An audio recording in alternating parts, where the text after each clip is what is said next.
FRE l'émission, épisode numéro 13. Vous écoutez le podcast de Femmes rayonnantes entrepreneurs. Gestion du temps, motivation, organisation, pour entreprendre la vie qui vous inspire. Et maintenant, Leslie Destrac, consultante business. Hello, femme rayonnante. Aujourd'hui, je voudrais te parler de réussite. Ouais, ce mot qui a l'air d'être un gros mot, puisque beaucoup diront que réussir, c'est relatif, ou que le fait d'avoir une entreprise florissante ou de faire en sorte ou d'œuvrer pour arriver un jour à avoir une entreprise florissante, la liberté financière ou tout autre, est-ce que c'est vraiment ça la réussite? Qu'est-ce que la réussite?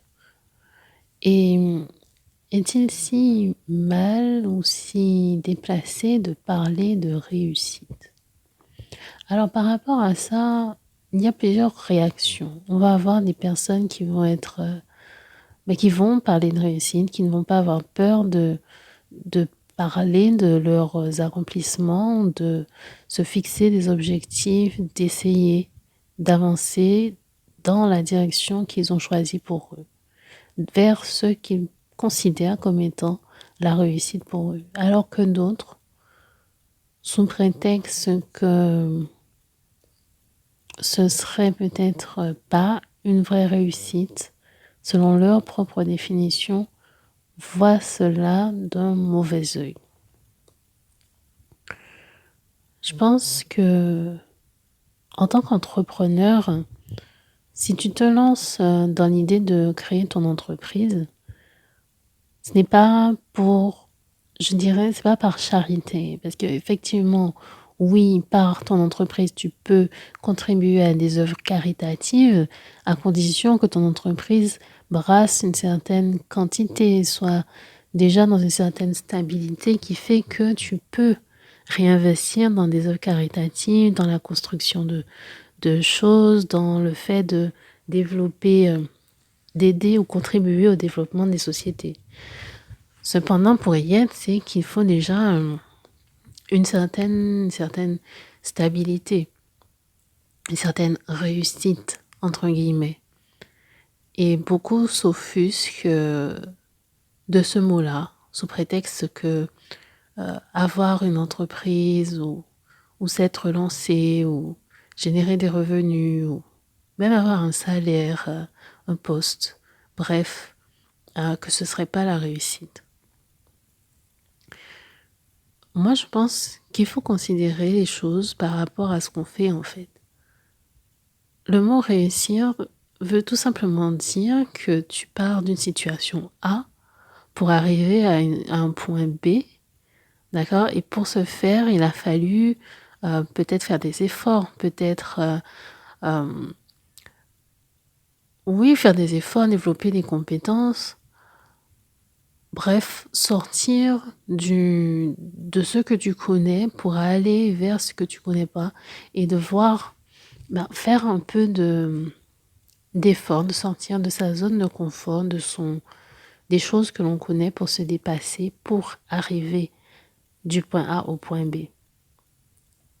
Et forcément, donc, réussir, c'est toujours à prendre en considération avec la suite, c'est-à-dire réussir à faire quelque chose, et ce quelque chose peut être tout et n'importe quoi.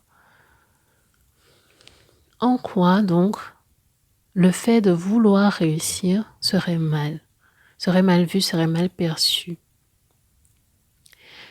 Eh bien, comme je le disais, c'est assez singulier et relatif puisque nous n'avons pas tous les mêmes désirs dans la vie, nous n'avons pas tous les mêmes envies, les mêmes objectifs, les mêmes niveaux de satisfaction ou d'insatisfaction ou de choses qui sont importantes pour soi. Tout ça, ça va varier d'une personne à l'autre. Alors, de pouvoir se dire qu'on n'a jamais vraiment réussi. Ou que la réussite, bon, à prendre avec des pincettes, quand on utilise ce mot, tout ça, comme une sorte de tabou qui n'a pas lieu d'être, en fait, qui n'a absolument pas lieu d'être, je pense. Mais ça traduit bien, quelque part, la peur, justement, de réussir, la peur de réussir à construire, de réussir à faire quelque chose de différent, à faire la différence, en fait, par rapport à un certain standard, ou par rapport à une certaine norme, peut-être, qu'on a l'habitude de voir ou qu'on a l'habitude d'avoir. Et la peur du qu'en dira-t-on, du jugement, quelque part. Aujourd'hui, j'ai envie de te dire que si pour toi, le fait de réussir, c'est le gros mot, eh bien, moi, je te demanderais pourquoi. Pourquoi, en fait, ce serait mal? Pourquoi, en fait, ce serait mal vu de réussir à accomplir ce dont tu as envie? À condition, bien évidemment, que ton objectif, ce que tu as en vue, soit quelque chose de positif, que à travers cet objectif, tu puisses faire des contributions, du bien autour de toi, etc.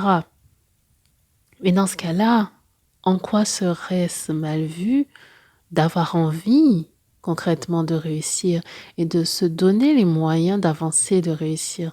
En fait, ça, je pense qu'il est intéressant de se débarrasser de certains bagages, de certaines croyances, de certaines choses qui sont appropriées, mais par rapport à un environnement, par rapport à un conditionnement extérieur.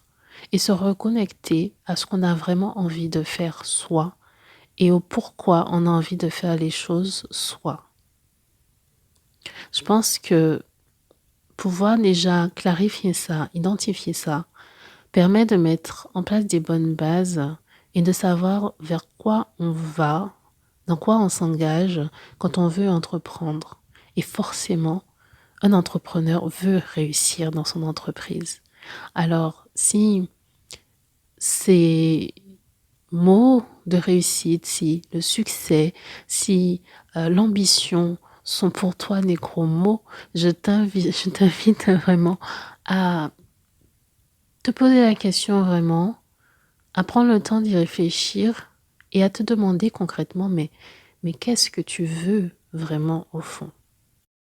Personnellement, je ne crois pas à l'entrepreneuriat et au fait de se lancer dans cette aventure d'ouvrir une entreprise, un commerce, une boutique, avec dans l'idée ou dans l'attitude que faut surtout pas réussir. Attention. Un entrepreneur, une entrepreneuse rayonnante et surtout déterminée, a envie de réussir, a de l'ambition, a de l'énergie, à investir dans ça, dans ce en quoi elle croit. Autrement, tu fais comment les jours où tu n'as pas trop envie ou qu'il ne se passe pas forcément tout comme tu le souhaiterais, quand tu le souhaiterais? Si tu n'as pas ce nerf-là, si tu n'as pas l'envie concrètement que ça marche ton commerce, je ne pense pas qu'on se lance avec dans l'idée que ça marche pas. Alors autant être honnête avec soi-même, avec ses intentions, ce qui permettra aussi d'avoir des actions en adéquation et se dire qu'on veut réussir et se dire qu'on veut y arriver et fixer individuellement, chacun étant différent, ce qu'on considère être la réussite. Hey, cet épisode t'a plu? Eh bien, abonne-toi, laisse un commentaire, une revue et partage autour de toi afin que d'autres femmes rayonnantes puissent découvrir l'émission. Deviens membre de Femmes Rayonnantes Entrepreneurs sur www.femmesrayonnantes.fr, le site qui t'accompagne de l'idée à la stabilité de ton entreprise pour t'aider à t'organiser pour rayonner.